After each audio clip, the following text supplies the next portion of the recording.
Akhirnya, Mahkamah Konstitusi menyatakan Undang-Undang Cipta Kerja Nomor 6 Tahun 2023 tidak bertentangan dengan Undang-Undang Dasar Negara Republik Indonesia tahun 1945. Sebelum saya bahas tentang apa yang menjadi dasar pertimbangan Mahkamah Konstitusi dan bagaimana akibat hukum dari putusan Mahkamah Konstitusi, jika Anda ingin memiliki Undang-Undang Cipta Kerja terbaru, maka saya merekomendasikan terbitan Litnus seperti ini. Bukunya berjumlah 1130 halaman. Untuk bab ketenagakerjaan, Anda bisa lihat di halaman 550 sampai halaman 590. Berat bukunya cukup ringan dan mudah untuk dibawa. Ayo subscribe channel YouTube Hubungan Industrial atau follow akun Hubungan Industrial di Instagram, Snack Video, dan TikTok. Satu lagi, bagikan video ini ke teman-teman Anda agar kita dapat berbagi hal-hal yang bermanfaat untuk orang lain. Simak video ini sampai selesai, biar nggak salah paham.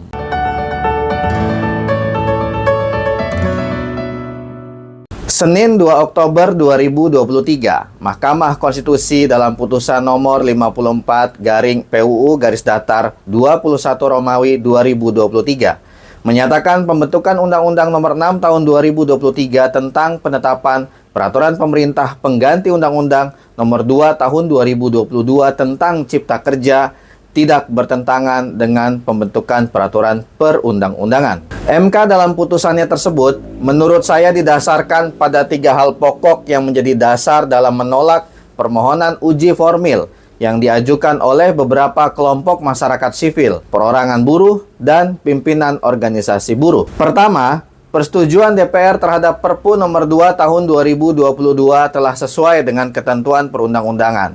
MK dalam pertimbangannya menegaskan, Perpu Cipta Kerja memiliki cakupan substansi pengaturan yang luas, yakni mencakup 78 undang-undang. Sehingga MK dapat memahami adanya kebutuhan waktu yang lebih lama bagi DPR dalam melakukan pembahasan dan pengkajian Perpu Cipta Kerja tersebut. Atas keadaan yang demikian, menurut MK, pembahasan DPR terhadap Perpu Cipta Kerja yang memerlukan 2 masa sidang tidak melanggar pasal 22 ayat 2 UUD 1945. Sekaligus, MK juga menekankan pembahasan Perpu oleh DPR tidak wajib melibatkan partisipasi masyarakat, meaningful participation, karena pembahasan Perpu bersifat genting dan memaksa yang memiliki batasan waktu guna memberikan persetujuan atas Perpu yang diterbitkan oleh Presiden. Adanya penambahan jangka waktu pembahasan sampai dengan pengambilan keputusan menyetujui atau menolak Undang-Undang 6 2023 memerlukan 2 masa sidang setelah penetapan Perpu 2 2022, yaitu pada masa sidang 4 DPR tahun 2022-2023, dan tidak terdapat adanya upaya untuk membuang-buang waktu atau wasting time dalam membahas dan memberikan persetujuan Perpu 2 2022 menjadi Undang-Undang 6 2023, serta tidak melampaui atau masih dalam tenggang waktu masa sidang 4 bagi Undang-Undang Akuo, sehingga memiliki dasar alasan yang kuat, rasional dan adil, serta masih dalam pengertian persidangan yang berikut sebagaimana dimaksud dalam pasal 22 ayat 2 UUD 1945. Kedua, penerbitan Perpu Cipta Kerja oleh Presiden dinilai telah memenuhi syarat kegentingan yang memaksa. Menurut MK, Perpu merupakan hak prerogatif Presiden untuk menanggulangi keadaan yang salah satunya dapat membahayakan ekonomi negara, baik yang sifatnya akan terjadi atau sedang terjadi.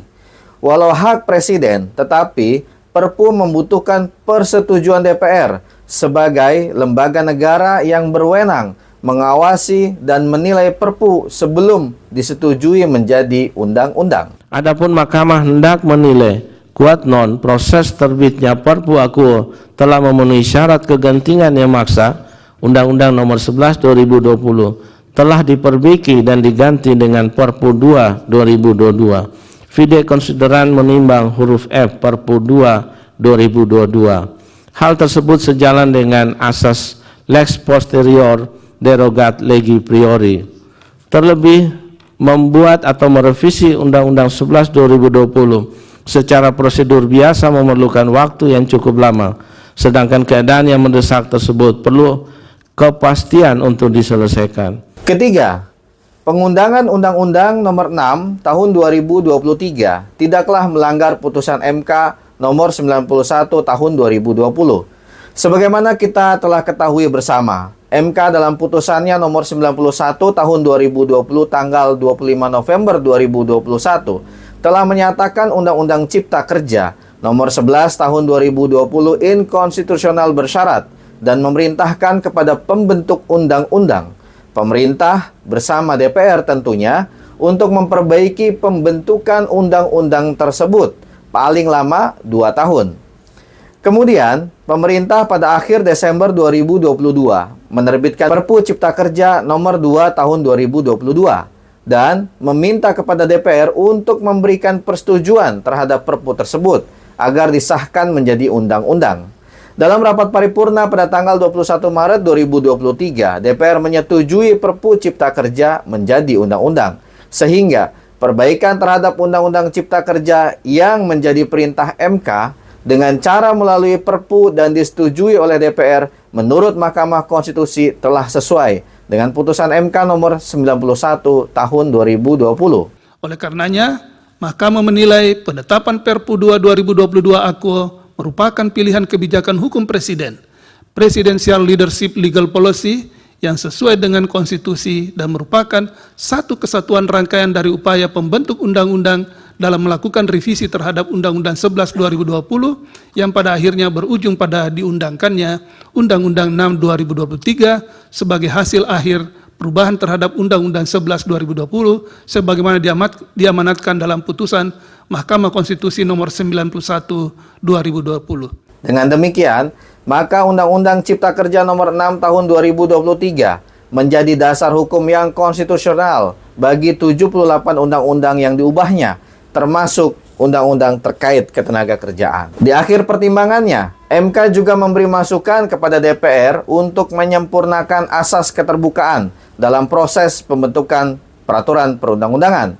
Di antaranya, DPR dapat mengembangkan sistem informasi dalam website resmi DPR agar lebih lengkap dan terintegrasi lembaga terkait untuk dapat diakses dengan mudah tentunya oleh masyarakat sebagai wadah sosialisasi dan membuka ruang partisipasi publik. Akhir kata, semoga kita selalu diberikan kesehatan dan panjang umur agar dapat berjumpa pada video-video berikutnya. Semoga bermanfaat.